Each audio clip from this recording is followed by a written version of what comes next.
करते बोले एक बार चाय हो जाए। आधे घंटे बैठे चाय वाले थड़ी पेन, वापस आ गए वहां से, फिर वापस पहुंच। तुमसे लाइब्रेरी में बैठ के कैसे पढ़ा जाता है? मुझे तो लगता है यार पढ़ाई का मतलब ही एकांत होता है। लोगों के चेहरे देख देख के मेरे से तो आज पढ़ा जाए, निकल पढ़ा जाए। और उसमें भी आपके सामने कोई बैठा है, फिर वो कुछ ना कुछ कर रहा है। क्या होगी लाइब्रेरी? काय खुद दिख रहा है, खड़ा होता है, दूसरे वाला आवाज लगता है।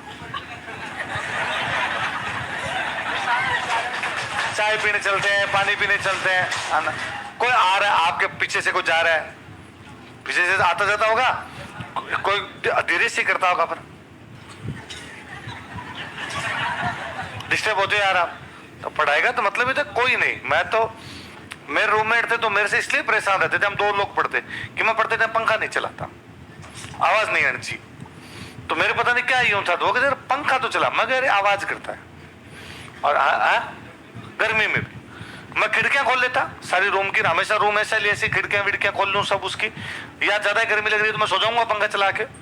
पढ़ते टाइम नहीं, सुबह पढ़ लूं शाम को पढ़ लूं, तो मुझे यूं लगता था यार मैं इसे डिस्टर्ब होता हूँ।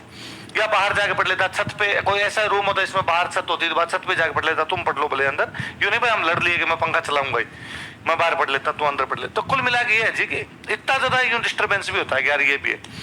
और कोई रूम पे आ जाता और हो जाता तो नहीं पढ़ाई होती फिर, कि पढ़ाई का मतलब केवल पढ़ना, फिर आसपास भी नहीं। और एक तो तुम उस जगह को लाइब्रेरी बोलते हो जिसमें एक भी किताब नहीं है, वो है वाचनालय, तुम उनको बोलते हो पुस्तकालय। ये तो उसका नाम ही उल्टा सुल्टा कर रखा है तुमने। मुझे लगता है तुम वहां 2 ही चीजों के लिए जाते हो, वहां एसी और वाईफाई है। 5-7 दोस्त इकट्ठे हो जाते हो, हर 1.5 घंटे में करते हो एक बार चाय हो जाए। आधे घंटे बैठे चाय वाले थड़ी पेन, वापस आ गए वहां से, फिर वापस पौने घंटे जाके बैठे। इस प्रकार की अताइयां की वहां जाके वैकेंसी कब तक आ जाएगी, है ना? ज्यादातर ये रहता है। ये आजकल तुम बच्चे इन बातों में ज्यादा ध्यान देने लगे, वरना पहले कोई इन बातों में ध्यान ही नहीं दिया करता था। कब आ रही, कब जा रही, आ जाएगी, आएगी तो पेपर दे लेंगे, अपना काम क्या, अभी पढ़ाई करना तो अभी पढ़ाई कर लेते हैं, कितनी पोस्ट आई, कितनी सीटें आएगी। कुछ एक लोग होते थे जिस प्रकार की बातें करते, बाकी ज्यादातर लोग केवल पढ़ते ही रहते थे। तो तुम भी रूम लिया ना, तो रूम किस लिए लिए? धर्मशाला में रह जाओ, कोई आसपास को धर्मशाला देखो, वो थोड़े कम ही रुपए लेते होंगे भाई, नाक ही तो आना है आपको।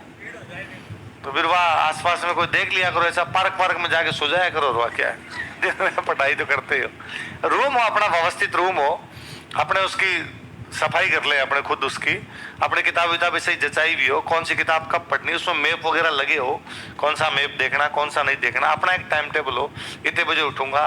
चाय पीने के लिए भी थड़ी पे क्यों जाना? ज्यादातर तो भाई मैंने तो कभी पी नहीं स्टूडेंट लाइफ में, चाय छोड़ दी थी कि नहीं पीनी।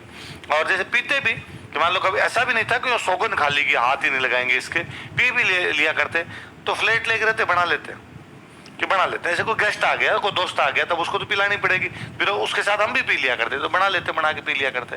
तो मुझे हमेशा लगता है कि यार 10 मिनट जाना, 10 मिनट आना, 20 मिनट वहां बैठना, फिर लोगों से इधर उधर फालतू की पंचायती करनी, इससे अच्छा है 10 मिनट में बना ही लेंगे। दूध वगैरह एक बार सुबह शाम ला के रख लिया करते, नहीं होता तो आसपास ही कहीं दुकान होती, वहां जाके फटाफट लिया थे, बना ली बात, खुद की 2-3 जनों की पी रहा हो। पर आओ रस आता है बातों में ना, यहाँ जाके खूब सारे लोगों के चेहरे देखने, लोग 2-2 घंटे तक चाय की थड़ी पे बैठे रहते हैं। मुझे लगता है झेला कैसे जाता है। तो कोई दूसरे आदमी को यूं हताई करते करते, आदमी यार थक जाए इतनी देर के अंदर, तो क्या बातें की ऐसी, पर तुम करते हो।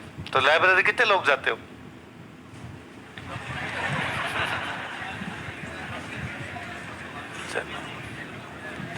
मैं तो कुछ दिन, मैं 2-1 महीने दिल्ली रहा था, तब मैं जरूर वहां एक लाइब्रेरी के अंदर जाया करता था। थोड़े दिन गया था, वही वो साथ देखा देखी कि चलते हैं, उसमें मैं दिन में जाता ही नहीं था, नाइट में, क्यों नाइट में पूरी नाइट ही खुली रहती वो, तो कि भाई नाइट में इधर ही अपने रूम वाले सारे सो जाते हैं, फिर कोई लाइट जलाओ और जलाओ, तो वहां जाके 10